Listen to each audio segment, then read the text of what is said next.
ghosts and creepies, crawlies and stuff.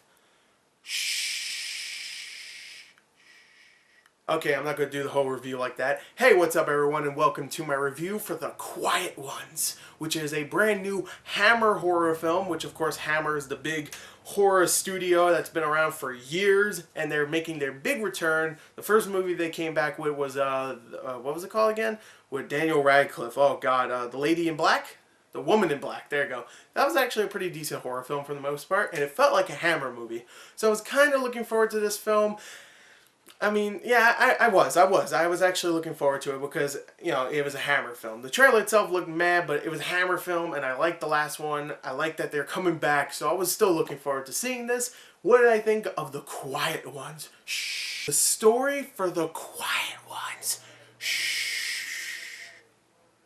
is based on a true story, which I actually did a little bit of research, and it's actually loosely based on a true story because it actually does follow, like in real life, there was a real professor that did a bunch of little experiments in the 1970s and some weird stuff happened. So, loosely based on a true story. So everything you see in this film most likely is not true, but at least it has a professor.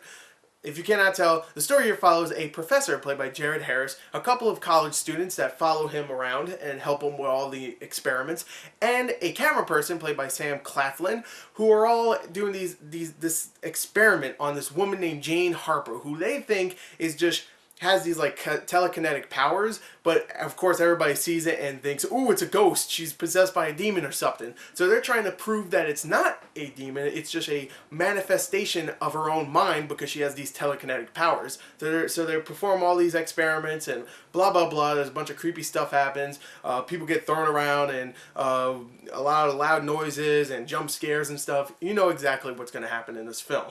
I mean, let's be honest. But I actually found the story to be very interesting at first. I thought Jared Harris, I thought Sam Claflin, the other two students, and you know, just the time period itself, the way the movie looked, had a very Hammer look to it. If you've seen old Hammer movies where it's very gothic and very dark and mysterious and kind of creepy, there's dolls and little girls' faces painted on the wall, just really creepy stuff here and there. It worked, it really did, and like I said, the characters were very interesting. The story itself was really interesting, especially since it starts off not really slow, but doesn't start off with like a lot of jump scares. It gives you some jump scares just in case you're bored, but it actually focuses on the story about them trying to figure out what this thing is that's either possessing her or she's just, you know, crazy, whatever, you know. They really want to find out, and I really liked the story at first. It was actually very interesting, and like I said, the characters, I keep saying this, but the characters were actually really either likable or interesting or not terribly generic like you would expect from a horror movie. The story does start to become a generic horror film later on in the film, especially in the last 10 minutes. It actually reminded me a lot of that movie Non-Stop that just came out. Not because there's anything that's related to that or, you know, looks very similar. No, there's really nothing. It reminded me of that because Non-Stop started off as a really very interesting thriller, and then it became a stupid Liam Neeson action film. Here, this movie started off as a really good, very interesting horror movie about all these experiments and stuff, and you know, it actually had some character drama in there, which I really liked, and then at the end it just turned into a dumb horror film. But still, when it got into the dumb horror aspect, I thought it was still very interesting, very eerie, very creepy, and there was actually some jump scares, which is the majority of the scares in this film, which actually kind of sucks. But when it does do the jump scares, there's actually a couple of them that actually really got me. Like, it was just real loud, very unexpected, and I was just like, oh, okay. And it was actually something that actually got me real bad. There was actually a couple of really good jump scares that actually stuck with me. When you talk about jump scare in a horror movie, it's just like, ooh, loud noise, and you forget about it. No, there's actually a couple of jump scares in here that got me because it was loud, but it also creeped me out because of the visuals. There's a part where, I can't even spoil it, it's actually in the trailer, but there's a part with let's just say a tentacle. There you go, I'll just say that. If you see the film, you know what I'm talking about. That actually really creeped me out. It was actually really disgusting, and I thought the visual effects were actually pretty good for the most part. Also, the acting is great in here. Like I said, Jared Harris, I really love that guy. any movie. I could see any movie with him, and I just really like him as a character actor, and he's great in this.